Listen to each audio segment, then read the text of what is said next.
Theology and Religious Studies at King's, and she is going to chair this next session. Thea, over to you. Hello everyone, welcome to our guest. It's great to see you here. I think we are just waiting for Mrs. Machel, who should join us shortly. But hello and welcome everyone. Welcome to our live viewers, and also welcome to the people who will be viewing at the Skull World Forum at the end of the week. Oh, there's Mrs. Machel, welcome. Thank you, Linda, for the introduction. So my name is Thea. I'm a second-year religion and politics student.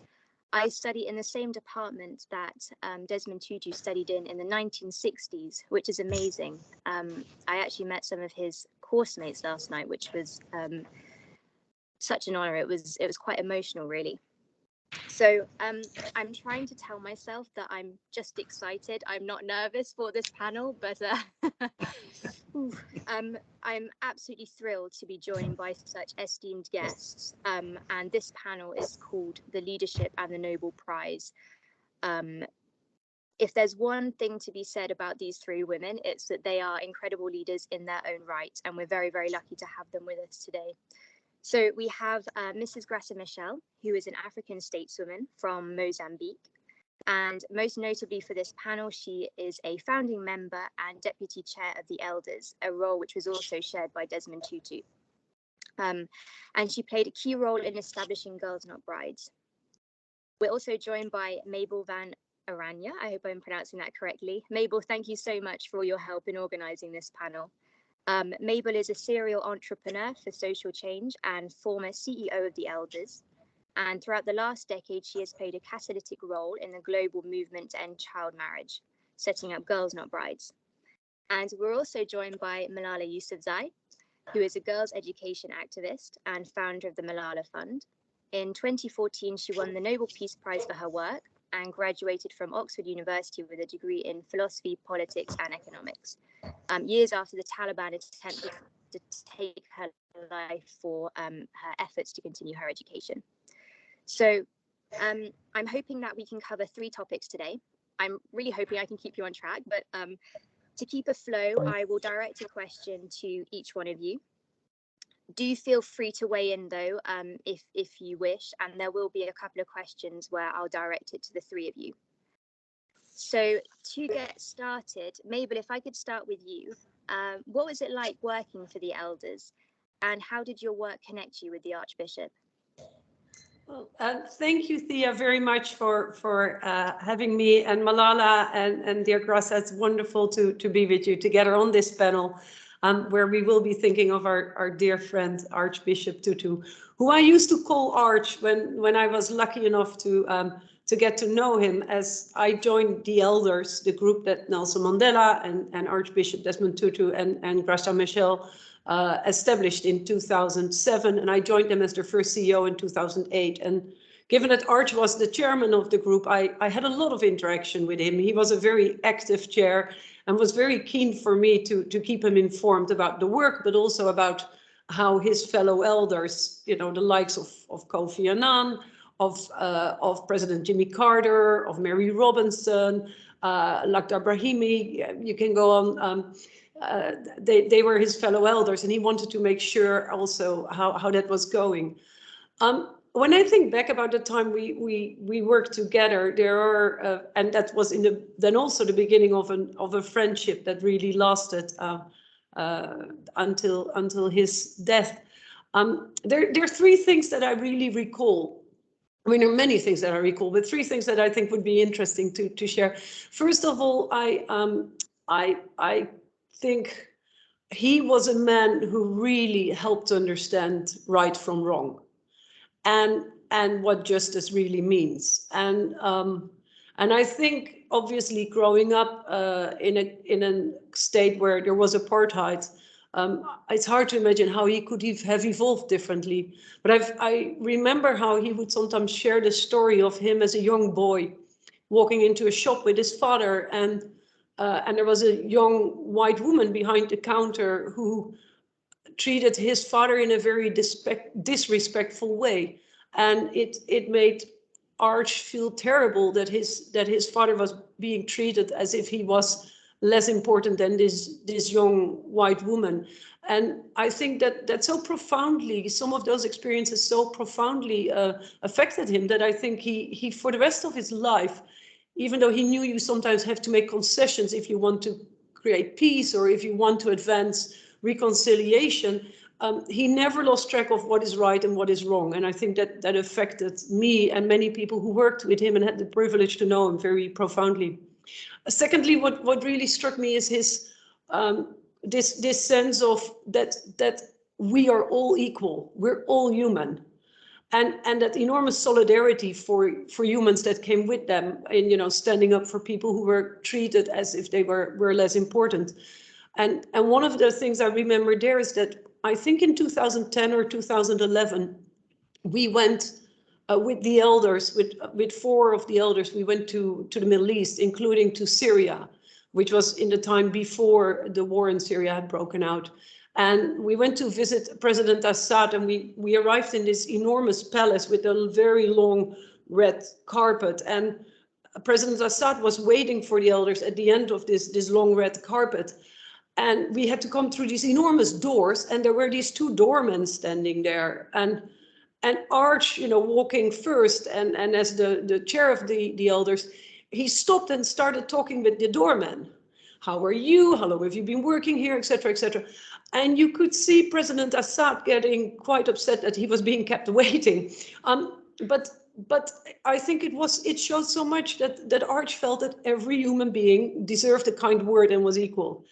And really quickly, the third thing that will always stay with me is, of course, his passion for laughter and the power of humor, and the fact that, you know, he could walk into a room and people were intimidated and scared, but he would crack a joke and he would help to take the tension down and do that. And it was so disarming.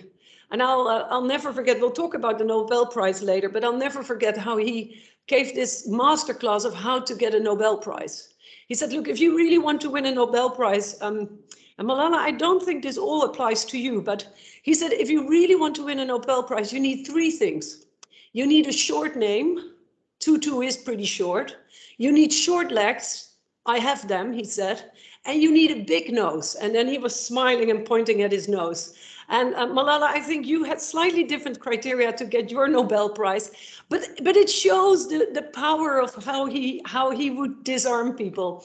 Anyway, so that's what I think of when I think of him and of the time at the elders. I think I only meet the criteria of short legs. Not sure about the rest. Yeah, that's a lovely anecdote. I really love that. Mrs. Machel, welcome. If I can turn to you for the next question. As one of the founding members, can you talk us through the conception of the elders and especially the role of Desmond Tutu, because he was a religious leader in what was a group of retired, I guess you could say, political leaders. Would you be able to talk through that with us? Thank you. I'm really thrilled to join this panel, and with Mabel and Malala, I consider both of them, in my language, I would call them my daughters, because I'm so old for them, and it gives me a good sense of how life, you know, is carrying on from different generations. If you live from me to Mabel and then to Malala, and the 3 of us with different perspectives, it just gives me joy to feel that, you know, sorry.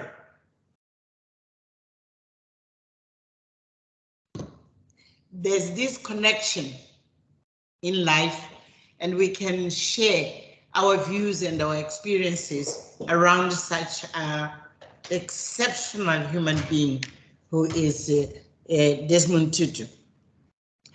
Nelson Mandela decided to establish the elders because he felt there was a need of a group of people who could speak truth to power, who could challenge, as Mabel saying, challenge the wrong for the good, but people who would have the moral authority to do so and to be listened to and respected by everyone, regardless of the status, whether you are head of state or you are civil society or you are academic, whoever, to make sure that there's that voice which represents, which was really something in common between Nelson Mandela and Desmond Tutu, is the respect for the dignity of every human being. So when he established the group, he looked around and he could only find one person who could lead the group. It was Desmond Tutu. So he was invited to lead the group because amongst all of us who were members of the elders, he was the epitome of what could be the leadership of such a group, which had to be of moral authority, of impartiality, of empathy for particularly with the vulnerable people, those who are living in suffering, and as Madiba was saying, to be the voice of the voiceless, and really to have also the courage, I mean, to speak out whenever it's necessary without fear and with simply the interest of serving humanity.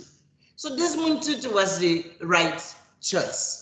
And of course, this was the second time, if I can remind you, because when Nelson Mandela wanted also someone to lead the truth and reconciliation in South Africa, he turned to him. It was the natural choice for Desmond Tutu to lead exactly the truth and reconciliation. So your question is, how could he be him, the natural choice to lead a political, a group which mostly was composed with the political leaders? The thing is, it was not about political position.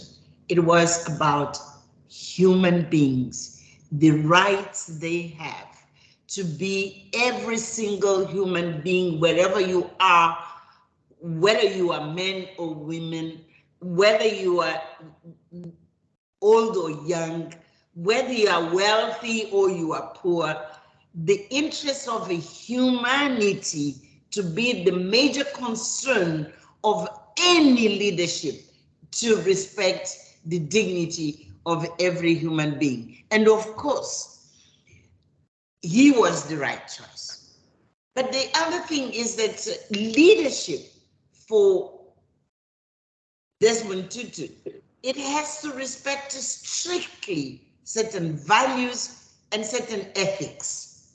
And he was also, I mean, the one who embodied, I mean, what we call ethical leadership.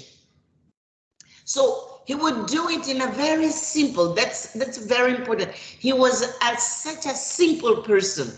The way he did things, the way he would lead us. And Mabel mentioned here that he would put laughter in everything. He would bring the best of humanity from us to be engaged with very complex issues, but to deal with them as if they are simple, but using simplicity to resolve complexity, and from complexity, even intractable situations.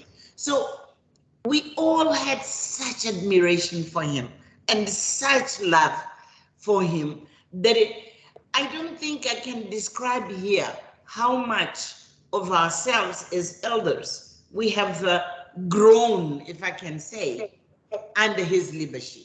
And I'm not saying growing in age, I mean inside ourselves, to become much more humane, to become much more empathetic, to become much more really in that space where the dignity of everyone has to be the concern of all of us, but of all institutions as well. I wanted also to mention something you asked Mabel, because she was the first CEO of the elders. And I think you should know that she was the mentor of the idea of girls not brides. And Mabel was skillful to bring this issue to the elders, and some of the elders would be a little bit confused to say, how, I mean, girls and fighting against child marriage, how this becomes an agenda for the elders.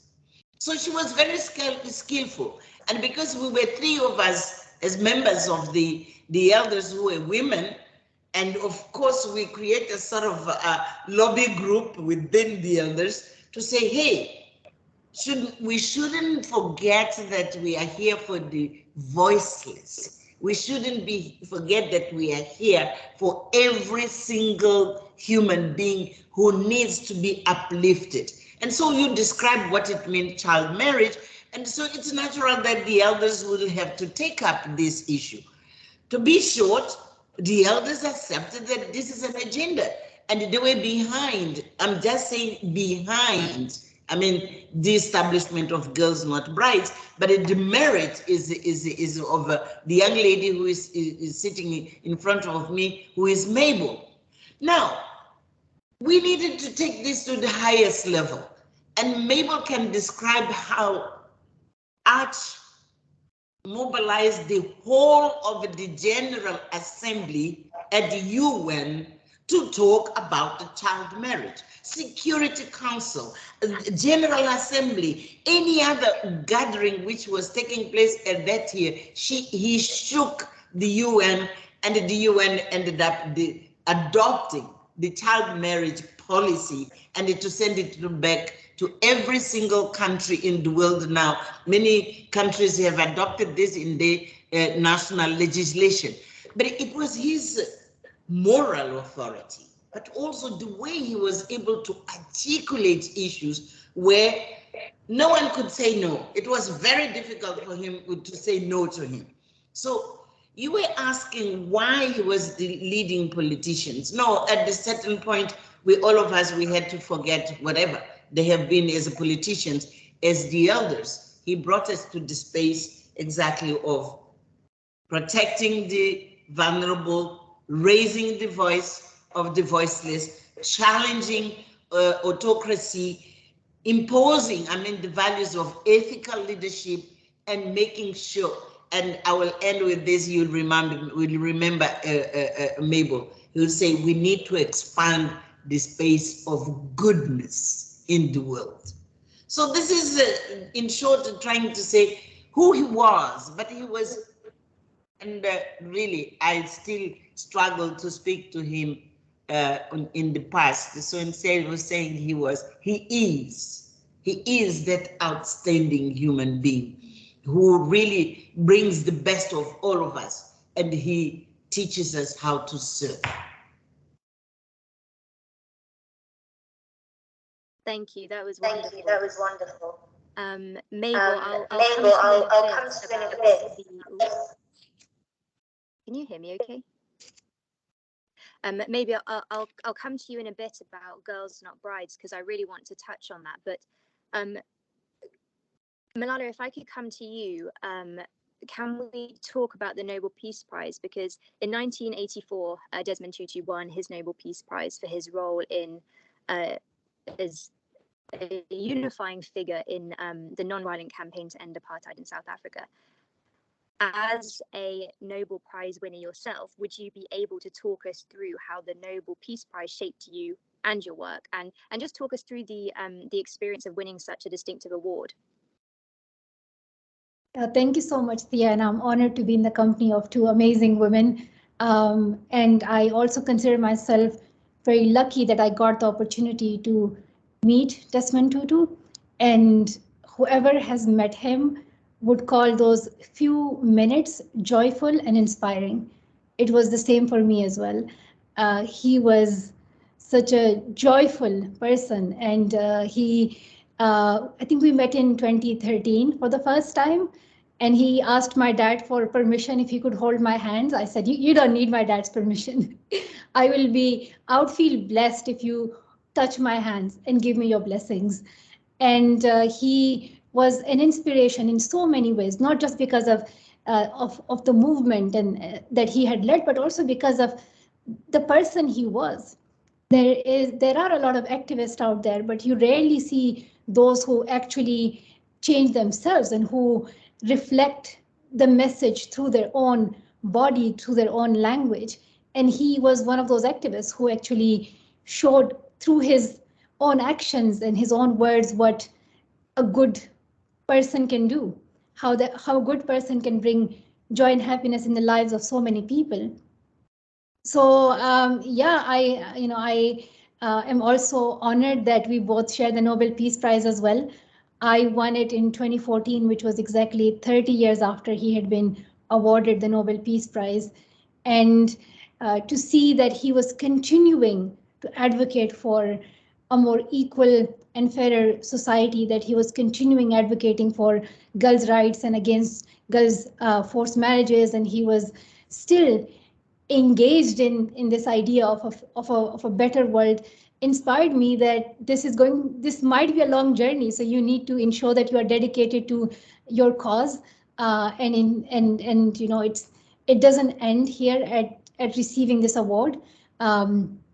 This might go on and on for decades. You have to be committed, you have to be resilient, but you also have to be a joyful and cheering person. You need to help and, you know, others as well in this journey.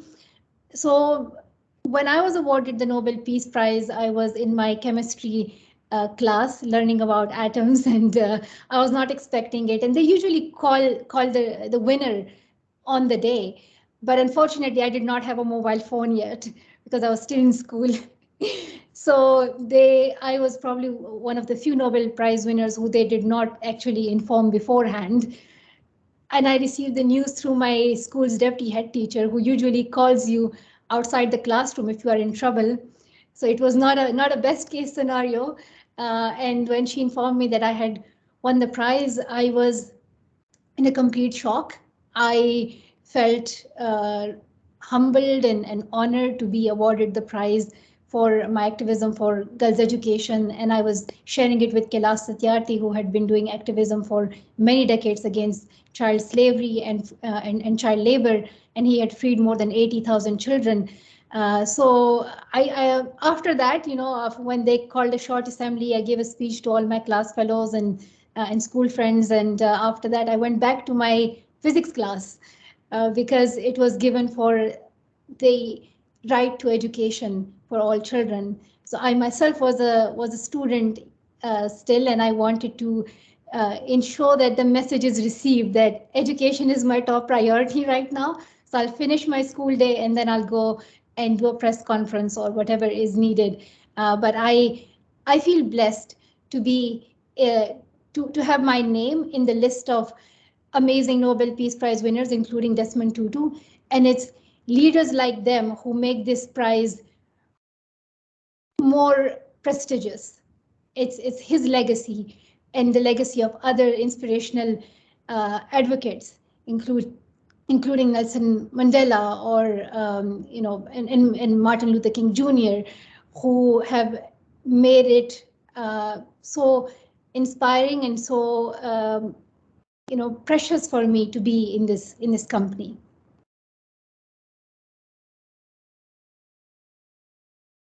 Thank you. Let's talk about girls' opportunity and education, because this is one thing that unites all three of you, and you have both, well, all three of you have done outstanding work, both with Girls Not Brides, but also the Malala Fund. Mabel, Mrs. Machel did touch on this, but would you be able to tell us about Girls Not Brides and your work, and also Desmond Tutu's involvement with the organization?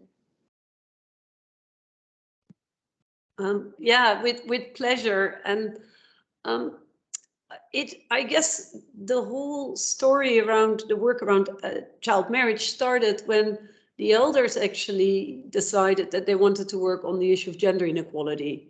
And Mrs. Machel obviously played a huge role in that. And that was in 2009. And the elders kind of collectively felt that the inequality between men and women is the biggest injustice that existed in the 21st century. And or one of the biggest injustices. And President Carter especially said, look, we need to look at this through the lens of religion and tradition. Because for most of us, religion and tradition are forces for good in our lives, and they actually add value. But sadly, too often, religion and tradition still get misused in order to justify discrimination against girls and women. And so that's what they embraced. And then we started looking at, they spoke out, and that got quite a bit of traction. And then we started looking at, like, are there concrete examples where religion and tradition are being misused to basically perpetuate this idea that girls are less worthy than boys? And looking then for concrete examples of this is how we came across the issue of child marriage. And as Graça Machel was saying, not all the elders were immediately kind of excited about the issue. And I think partially because the issue was so little known. Now, it's 12 million girls who get married every year, mainly girls, sometimes boys, who get married every year before the age of 18. So that's a girl every 3 seconds. Think about it. This is a girl and another girl and another one. And it goes on and on and on. And so it's an enormously big problem, which also has huge consequences because these girls are, most of them are pulled out of school if ever they were allowed to go to school. They end often up being pregnant at a time when they still have the bodies of children themselves. They're more likely to become the victims of violence, etc., etc., etc. So it's also really an impediment to development and to eradicating poverty. But I think these girls, because they're invisible, because they can't really self-organize, because most of them are rural, they live in faraway places, they don't speak English, they're minors, people were kind of ignoring them. And that's where I remember when we started talking with Arch about this issue, I remember how he also said, look, yeah, this is a terrible thing, but it's mainly a problem in South Asia. And we said to Arch, this actually is also happening in Africa. And he said, I can't believe it, I didn't know it. And we told him that in Africa, 2 out of every 5 girls get married before the age of 18. And he was in shock. And he said, I cannot believe that this is happening at such a massive scale on my own continent. And that's the moment when he said, this is so horrendous. I will from now onwards dedicate the rest of my life to trying to address this issue. And I'll do it with the same passion as I stood up against apartheid. Now, we all know what an enormously big role he played in the fight against apartheid. So for him to say that was enormous. And that's indeed how he then went with that kind of commitment that Mrs. Machel was describing. He went to the United Nations to talk about the issue of child marriage and how it's affecting the achievement of the Sustainable Development Goals. He went to capitals to encourage presidents, prime ministers, development ministers to step up. He went to Ethiopia, we went to Zambia, we went to India, we went to other countries to kind of raise awareness. And I think he really did a fantastic job there because he could speak out for these girls whose voices were otherwise not heard. And he could do it in a way that nobody could accuse him of sticking his nose in other people's business because of who he was, because of his moral authority. And so I think it is fair to say that he has played together with fellow elders. I mean, Mrs. Machel has played a huge role. Mary Robinson, Gro Brundtland, some of the other elders have been such incredibly fierce advocates. But they played, I think, a critical issue to get the issue of child marriage on the global agenda. And when we then decided to create Girls Not Brides, which is a global partnership of every civil society organization in the world that wants to work to end child marriage, big ones, but also tiny ones, grassroots organizations, because in the end, change really happens in the lives of girls, in the lives of their families, the communities. When we created Girls Not Brides to bring everybody together, the elders, of course, had a catalytic power to bring the organization together and to really stimulate people. So I think Arch's role and the elders' role in the creation of Girls Not Brides was absolutely crucial. And I think, I mean, he till the end, you know, till his last days on earth, Arch remained a passionate advocate for this issue. And I think he was incredibly proud to see how after 10 years of hard work, enormous progress was made, because people told us, oh, this is too complex. The drivers behind child marriage are so complex. There isn't an easy solution. But he very much was of the view, like, the fact that something is complex and complicated doesn't mean that you can decide then not to do anything. No, it in a way made him even more committed. And I think the fact that ending child marriage is now a target in the Sustainable Development Goals, that there are more and more countries who have national strategies to end child marriage, that there's more donor money going to the issue, all these things, all the progress that is being made on the ground. I think he was incredibly happy to see that. And I do think it exceeded the expectations of many. But he was also somebody who would never forget that there was still a long, long way to go. And that feeling of, until we reach out to each and every girl who's at the risk of child marriage, we can't say that we have finished our job. So yes, let's be proud of the progress made, but let's never forget all the work ahead of us. To what Mabel has just said, two things I wanted to start with is with his moral authority. He used that to make sure that whenever Arch would stood up, people will stop and listen. So he used his stature, I don't know how in English you say this, but to bring this issue to the attention of people. First, for them to pay attention to what he's saying. Second, these girls, these millions of girls every year who are affected by child marriage, were totally invisible to the majority of leaders in the world. And he used his position to give them visibility. And it's not by chance what Mabel is saying now, that many governments have not only adopted, policies, they are allocating resources, they have, but to give visibility in a sense of bringing an issue which was not only neglected, it was invisible, to become a global agenda. And today, no one will ignore that we have a common challenge with child marriage in many, if not all, the corners of the world. So he managed to bring this to become a global agenda. Third, because he was known as a religious leader, but whenever he would speak, he was not only speaking as a religious leader, and he would bring different kind of leaderships to join, because the way he would expose issues and the way he would tell us what is the right thing to do would galvanize different kind of leaderships. But now, it is true that we still have huge challenges with this. Why?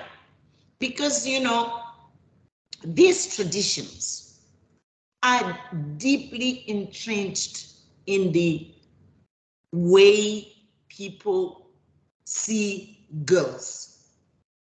They see girls as dispensable. You can make decisions on her behalf. She doesn't have a very clear identity of her own, her personality, her feelings, her right to make options. And even parents, they decided that, oh no, now you are old enough, you can get married. And they go out and they choose a husband to bring to her or to take her to that husband. And communities believe that this is a normal thing. So social norms are extremely difficult to eradicate. And that's why we still are facing the challenges we do have. And in some instances, in some parts of the globe, they even use religion to justify this. And Arch would come and say, no religion, and more than any one of us, he would explain what the Bible or whether it is the Quran that never says that you should be dominating another human being and force her. So he had not only the knowledge, but also the moral authority to challenge not only traditions, but also to challenge those who would try to use religion to justify these social norms. And I remember at one of the meetings, and I don't want to be presumptuous here, he was speaking, and there were some of the people who were, oh, but this is our cultural, it's a culture. And challenging the idea that this is culture came exactly from his ability to transform issues which are intractable into small pieces where you can see and bring them to the knowledge of everyone to know there's no reason for this to go. And we came to the point where we said as the elders that, traditions are man-made, and traditions can be changed by men, by people. And this is what we have to continue, in developing his legacy, for us to explain that no tradition, no religion, no cultural reasons will justify that we continue to use, the fact that we are older to impose on girls, what is happening with the child marriage. So I just wanted to add this ability of him to really treat issues which everyone would believe that, no, you can't touch this. There was no space where Arch wouldn't touch, and touch with such clarity and with such grace even, which will disarm you, whatever are, your beliefs in certain things. And we owe him an immense gratitude for having left with us with this legacy, which we still have huge challenges. I just want to add one point that with COVID, the challenge of COVID, because girls couldn't go to school, because poverty has also expanded, the risk is much bigger than before.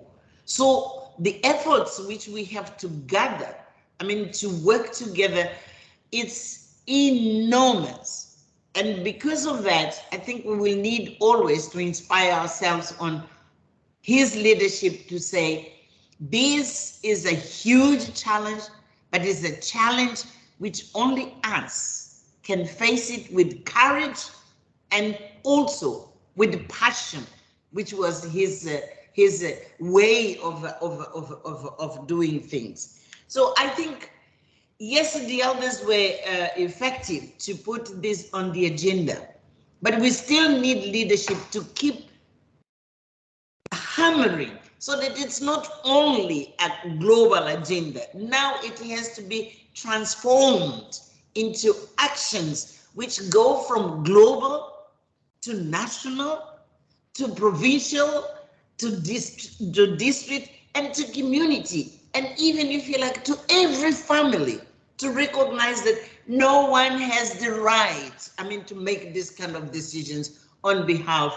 of other human beings, let alone make decisions about the lives and the future of girls.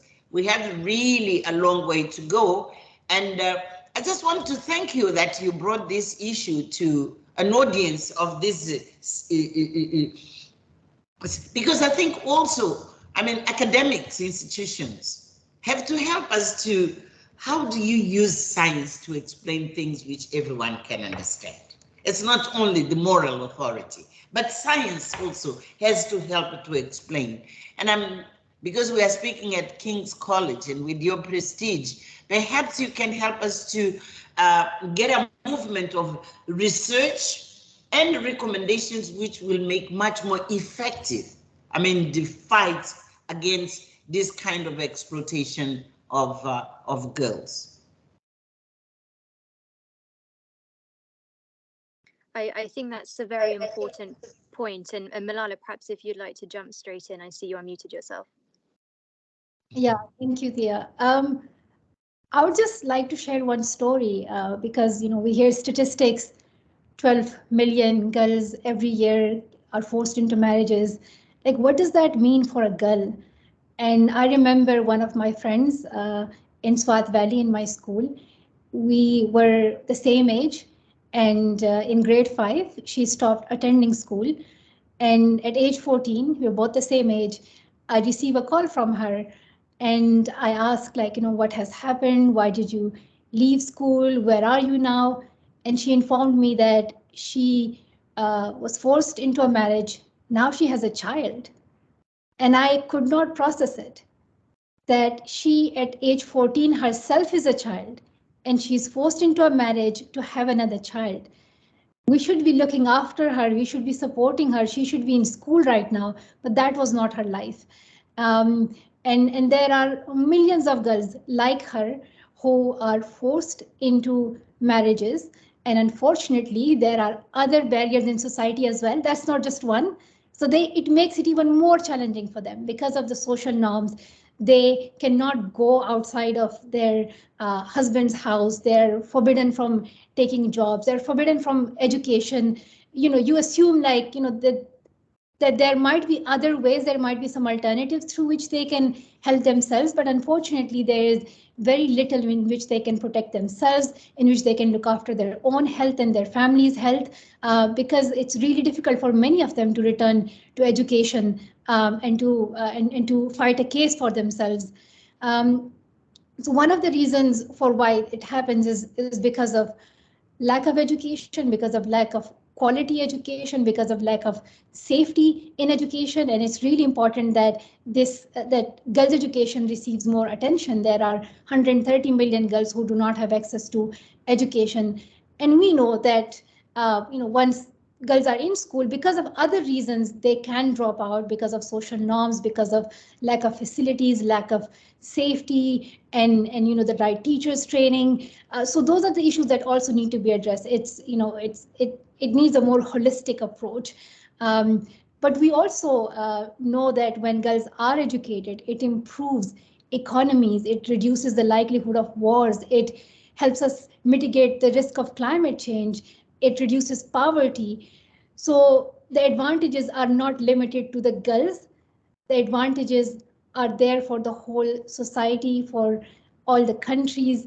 And one studies that we did together with the World Bank at Malala Fund shows that if all girls receive safe, complete, and quality education, it adds up to $30 trillion to the world economy.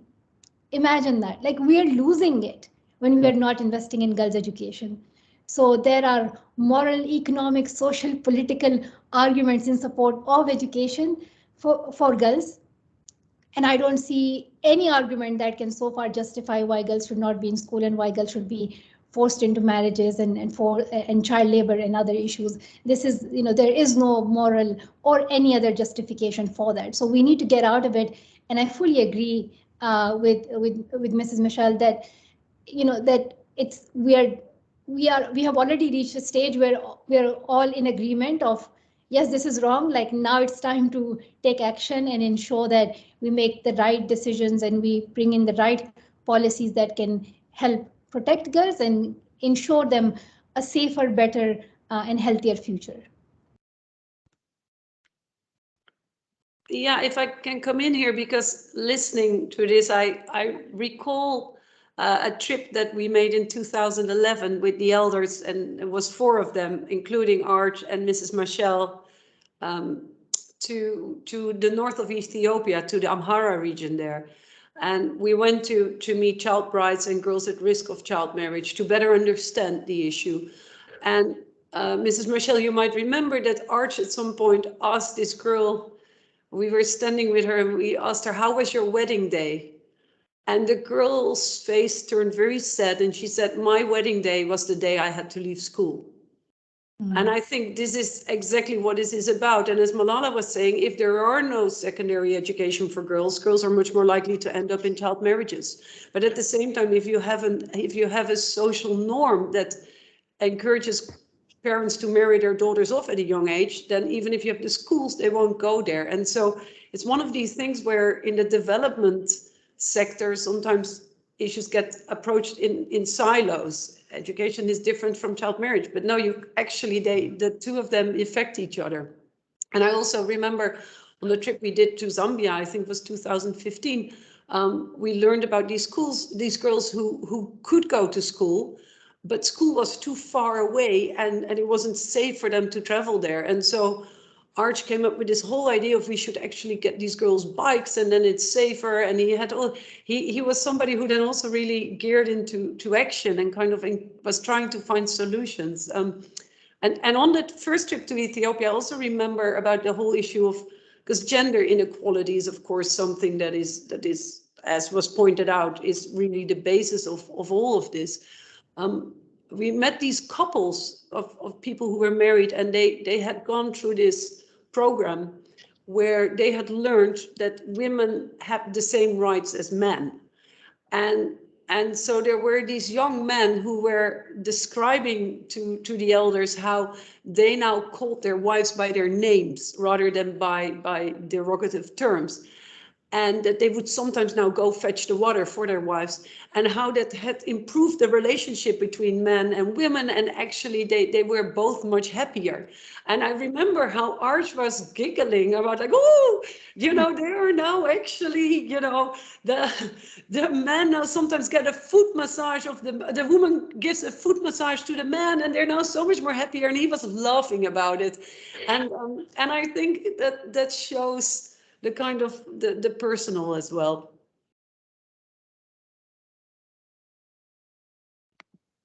I have a question that I'd like to ask all three of you, which is related to what Malala touched on, the link between girls' education and prosperity of a country, but also, the livelihood of the girl herself and her family and her community. So do you think that world leaders are paying enough attention to this problem right now?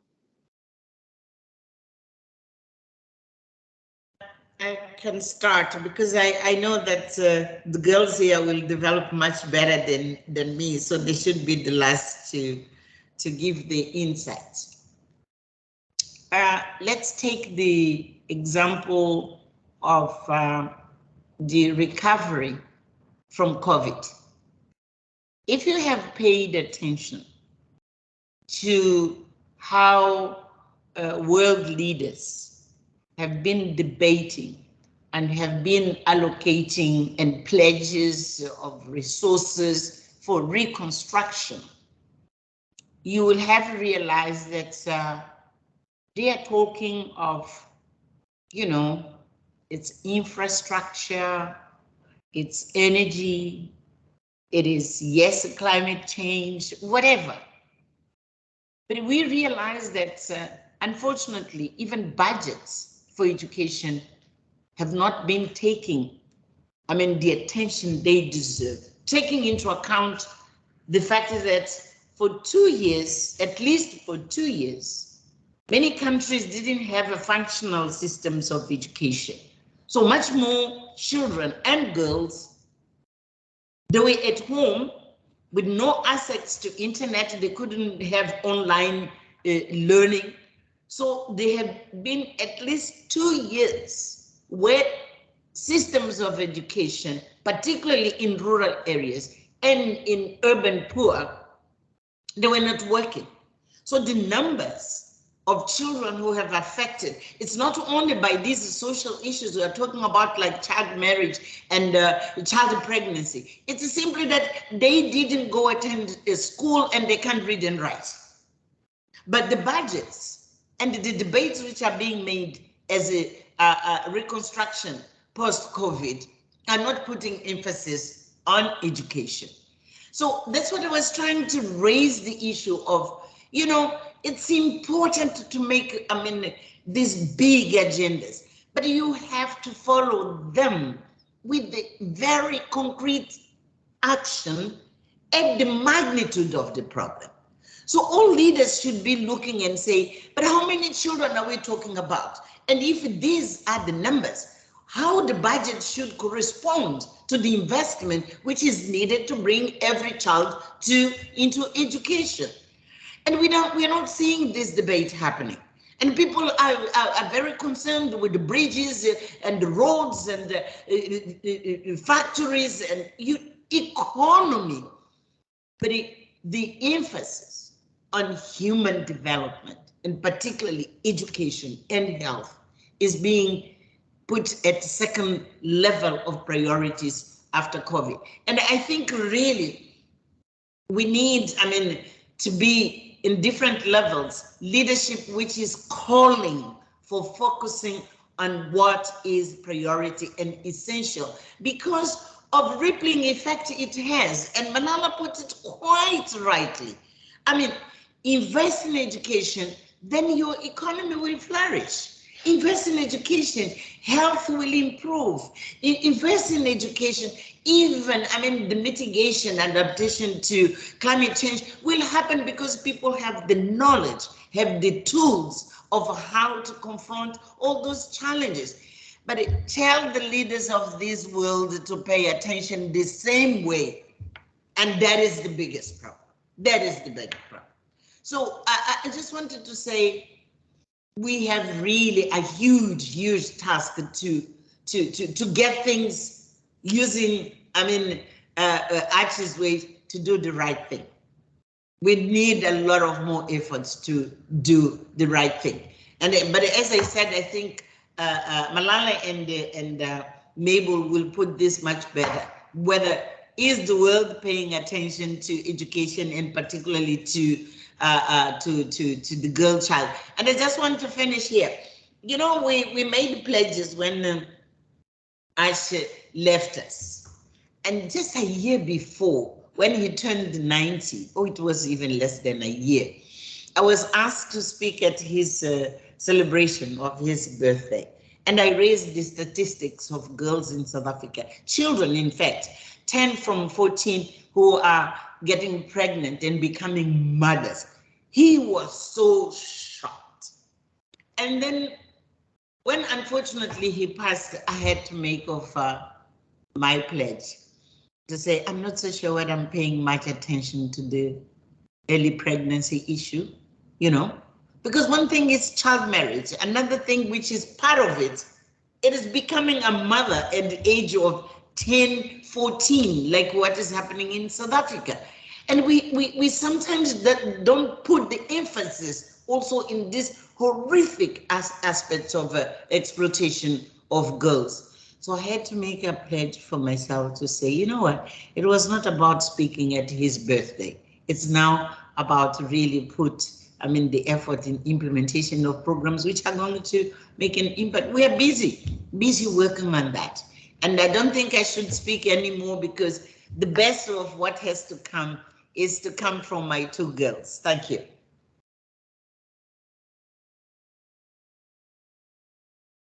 I don't think Mabel and I can add more after this, but I will highlight one point, which is the voice of girls, the voice of young women that is needed in the decision-making rooms.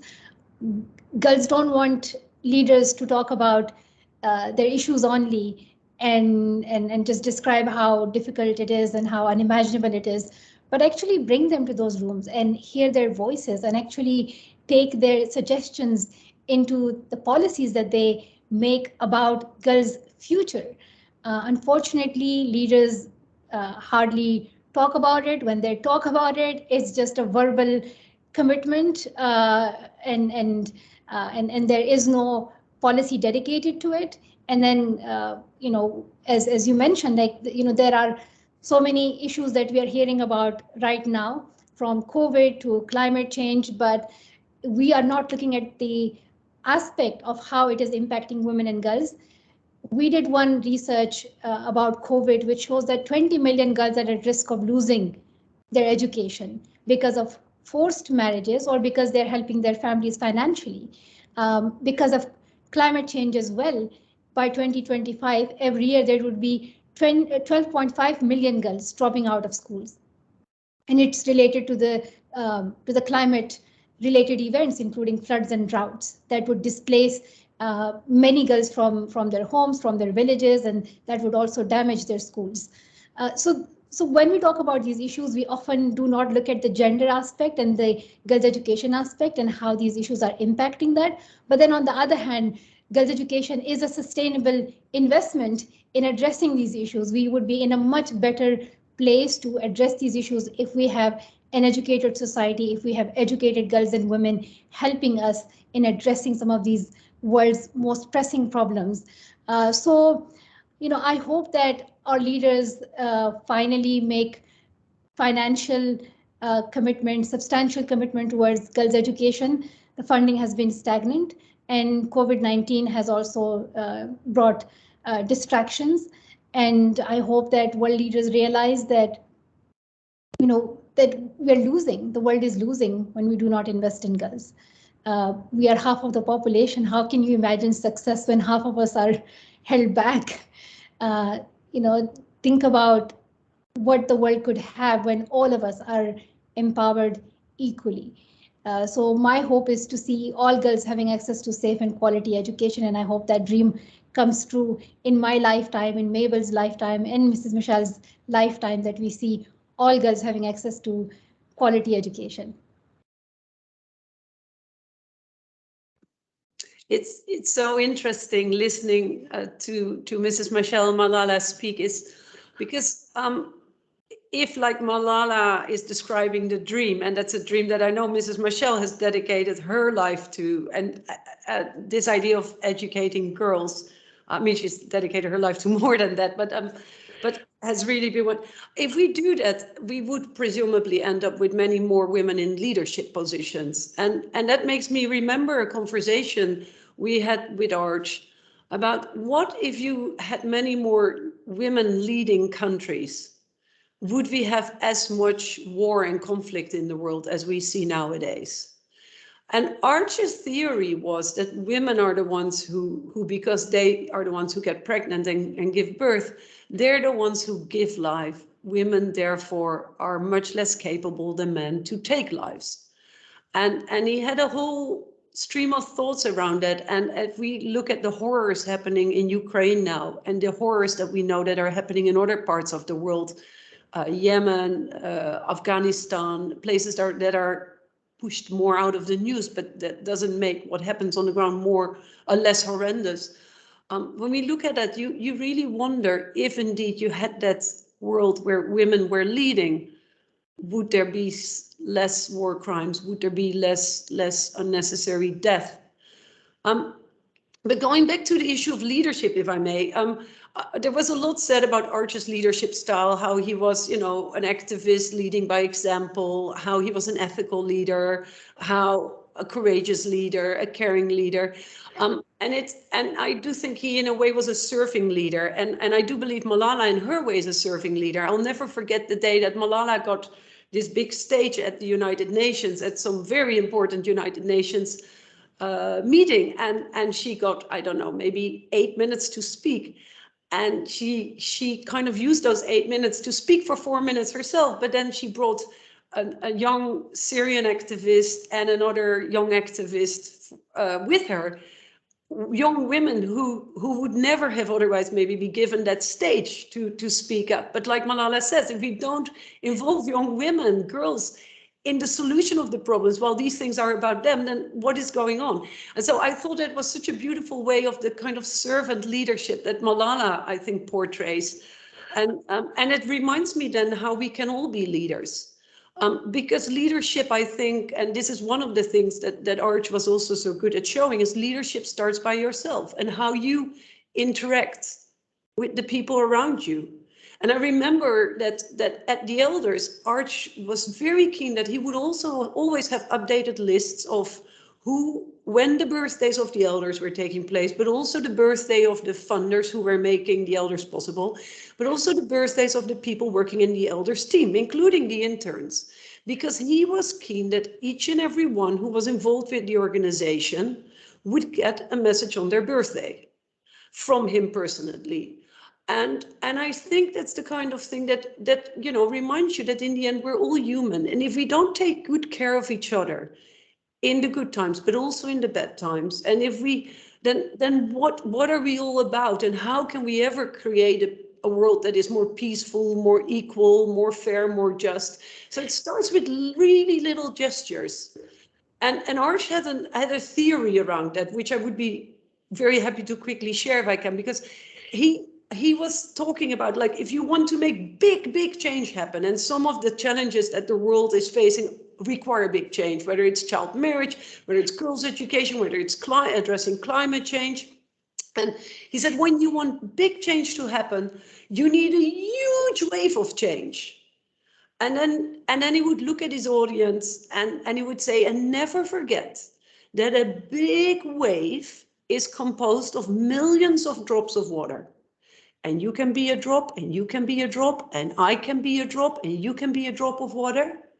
And he helped us remember how joyful it is when you come together with other drops of water to make big change happen. And that's why I feel so privileged that I was part of that wave with him. But that's also why I feel such a strong commitment that as long as there is injustice in the world, as long as there's inequality, I'll be looking for other drops of water to jointly create waves to tackle those injustices and promote equality. And that's why I'm humbled and honored to be working with Malala, to be working with Graça Machel, and that Thea has brought us together to talk about some of this. Because that's, I think, how we can best kind of continue the legacy of Arch and in a way keep him alive. That's the best way to pay legacy to Desmond Tutu, to become a drop of water and make a commitment towards making this world a better, fairer place for all. Said I wouldn't speak more, but we, the elders, together with the Desmond Tutu Foundation, we launched this initiative of pledges. And I'd like to leave it here with those who are listening to us, that anyone can pledge to do something else. I'm saying something else. It's not only to keep where you are, it's to consciously to say, from now on, in my own space, in my own daily commitments, I can add what beautifully was called as a drop of water, but I have to be persistent in nurturing that water, you know, to make sure that I honor and I leave the legacy of Desmond Tutu. What does it mean? It's to leave this conversation with us and challenging at King's College to take forward this discussion of make a pledge. It doesn't have to be a big one, but make a pledge of doing something more and better. And you know that this is not only in honor of Desmond Tutu, but it's to make yourself to stand and be counted amongst those who will not become indifferent to the ills of the world, and you want to make a significant difference and change for better.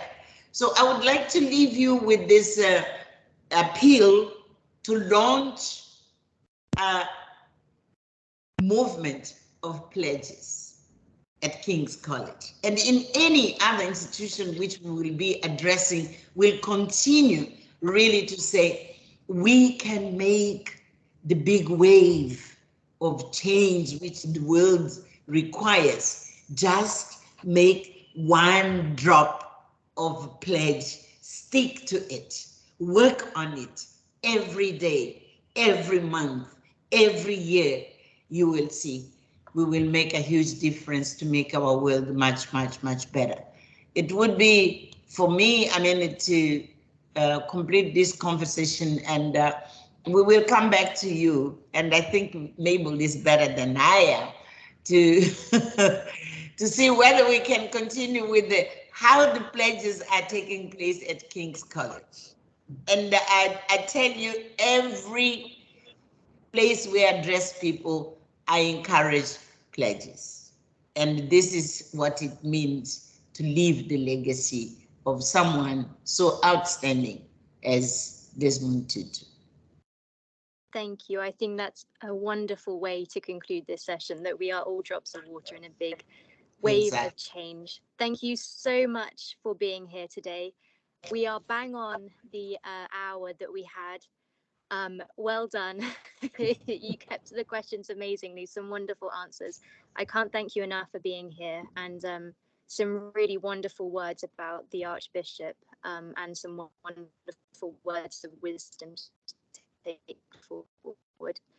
Thank you very much on behalf of King's College.